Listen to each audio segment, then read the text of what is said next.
Halo guys, welcome back to my channel. Balik lagi di channel gua. Dan pada video kali ini gua mau ngebahas soal video gua sebelumnya yang berjudul perpisahan 13 September itu.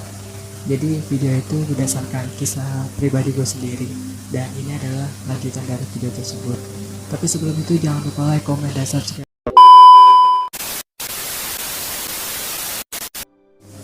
Jadi buat kalian yang sering nanya, kak itu episodenya masih ngegantung, belum ada episode terakhirnya, dan ini episode terakhirnya. Gue bakalan cerita secara detail, sedikit aja, tapi panjang. Oke, jadi awal mulanya itu gue kenal sama dia di kelas 4 SD. Dia adalah murid pindahan dari Malang. Kenapa dia pindah dari Malang ke Tangerang? Karena orang tuanya dapat tugas di Tangerang.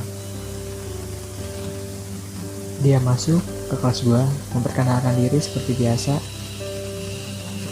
Akhirnya dia duduk. Berhubung gua pada saat itu ada ketua kelas, jadi pas jam istirahat gua memperkenalkan diri.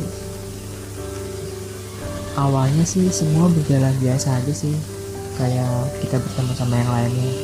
Cuman apa karena emang lagi masa puber, jadi ada rasa-rasa suka terhadap lawan jenis. Tapi gue nggak berani ngomong ke dia. Paling gue ngomong ke teman-teman gue doang. Dan resikonya kalau lu cerita rahasia ke temen, aib lu kebongkar. Baca. Walaupun awalnya lu bilang, woi jangan bilang siapa-siapa ya, ini rahasia aja, tetap aja pasti ujungnya bakalan kebongkar. Dan bener, rahasia gue tuh menjadi ejek-ejekan di kelas. Kayak contohnya Ari Love M, inisial M ya, jangan kemana-mana. Ya kayak gitulah, akhirnya semuanya tahu itu tuh kelas, dan dia pun tahu, tapi cuman ketawa-tawa aja. Dan gue juga nggak tahu gimana perasaan dia ke gue itu kayak gimana. Tapi kata teman-temannya sih, adalah perasaan dia buat gue ada. Cuman gue gak tahu pasti kayak gimana. Dan yang sering gue perhatiin, dia itu sering banget nulis buku diary. Gue penasaran dong, anak kecil itu nulis buku diary anak SD. Akhirnya gue cari tahu apa sih yang dia tulis. Dan pas jam istirahat, pada saat anak-anak ke kantin, gue sengaja diam di kelas. Dan begonya dia taruh buku itu di kolong meja, bukan di tasnya. Jadi pada saat kelas sepi, gue ambil bukunya, gue baca, dan ternyata isinya adalah ungkapan perasaan dia buat gue. Dan gue bukan kegeeran ya, tapi emang faktanya dari buku diary itu tersebut itu. Situ yang gue ingat kata-katanya pada intinya itu cinta pertama, suka, sayang, udah itu aja. Dan akhirnya gue tahu gimana perasaan dia buat gue.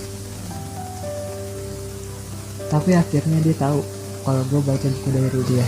Oh my god. Wow. Gue nggak tahu dia tahu dari siapa. Dan jelas dia marah sama gue. Beberapa hari dia cuekin gue, dan negor gue tegur juga, dia diam aja. Akhirnya gue minta maaf sama dia atas kelancangan gue baca-baca buku diary dia, karena buku diary itu bersifat private juga sih sebenarnya. Akhirnya gue minta maaf dan maafin. Dan sejak saat itu kita selalu tahu gue suka dia, dia suka gue. Cuma pada saat itu gak ada kata-kata aku suka kamu, mau ngejatuh kita, gak ada kata gitu. Kita jalanin biasa aja, karena posisinya juga kan waktu itu masih SD, gak ada pacar-pacaran juga, gak ada tembak-tembakan.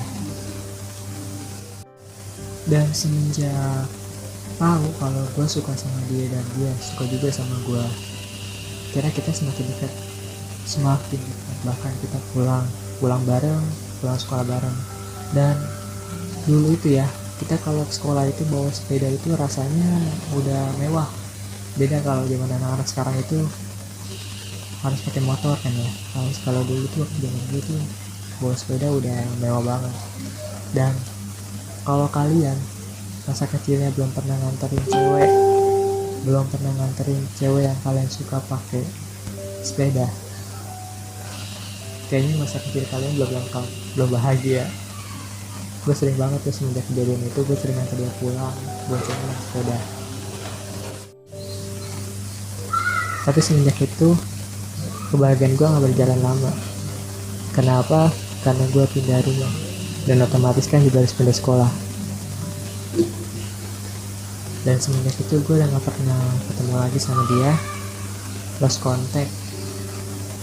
Pas SMP gue pernah datangin teman-teman gue yang dulu SD. Gue minta kontaknya dia, nomor handphone atau sosial medianya mungkin juga gak ada yang tahu. Akhirnya berjalan waktu, pas gue SMA, pada zaman gue SMA itu aplikasi yang lagi trending itu BBM, bukannya WA, belum WA. Dan gue berteman sama alumni SD gue yang dulu. Kira dibuat grup, di grup BBM itu. Dan pas gue lihat kontak-kontaknya, ada daftar nama dia. Dan gue kaget, ini beneran dia atau bukan.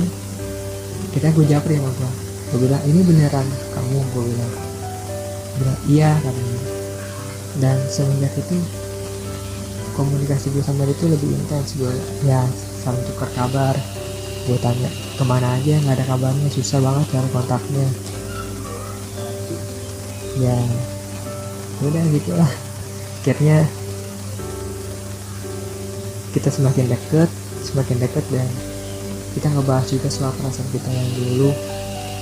Karena kan dulu kita nggak ada jadian, cuma ungkapan sayang doang.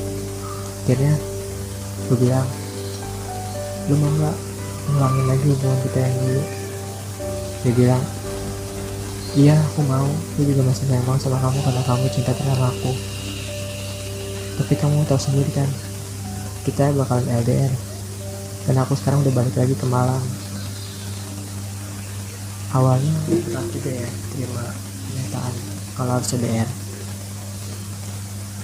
Karena LDR itu kayaknya nggak buat semua orang itu, mungkin LDR itu sulit.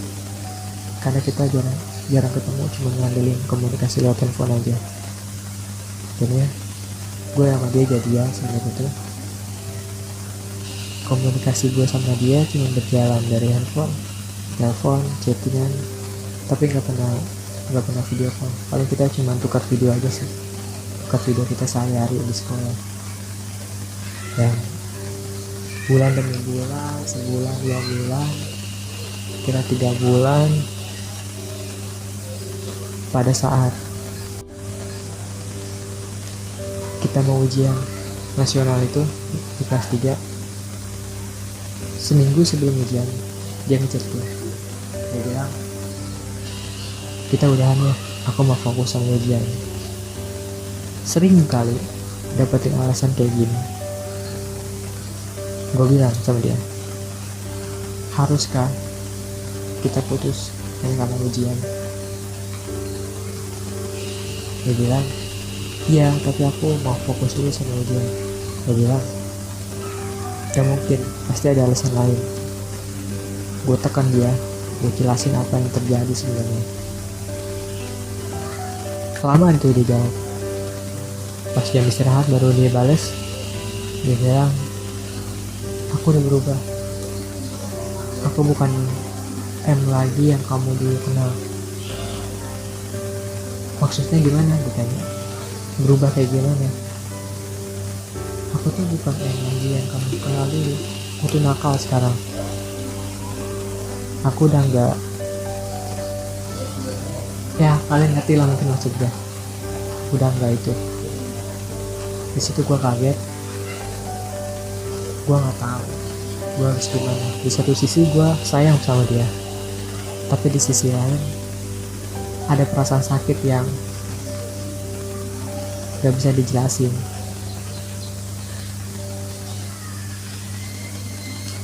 Sebenarnya gue nggak mau ninggalin dia hanya karena dia udah nggak. Tadinya gue berpikir gue bakalan terima dia apa adanya, tapi mungkin takdir berkata lain. yang gue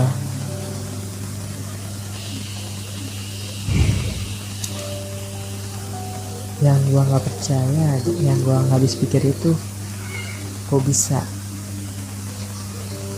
dan gue baru tahu di akhir. Coba dong buat kalian cowok-cowok, gimana caranya kita tahu bahwa gebetan kita itu masih atau udah enggak, tanpa harus nanya. Kan gak mungkin ya kalau kita nanya di awal, kita nanya soal kayak gitu, nggak mungkin. Gimana caranya? Coba kalian komen di bawah. Dan setelah kejadian itu, akhirnya dia kekeh untuk pisah dari gue, dan gue juga nggak bisa berbuat apa-apa. Akhirnya setelah itu kita pisah, dan setelah itu kita udah nggak kontak-kontakan lagi, jarang banget kontekan masih, tapi itu bisa dibilang jarang banget. Dan sampai sekarang kita kontekan masih hanya sekedar tanya kabar, karena yang gue tahu juga dia udah punya pasangan baru, dan semoga bahagia. Dan inilah kisah gue.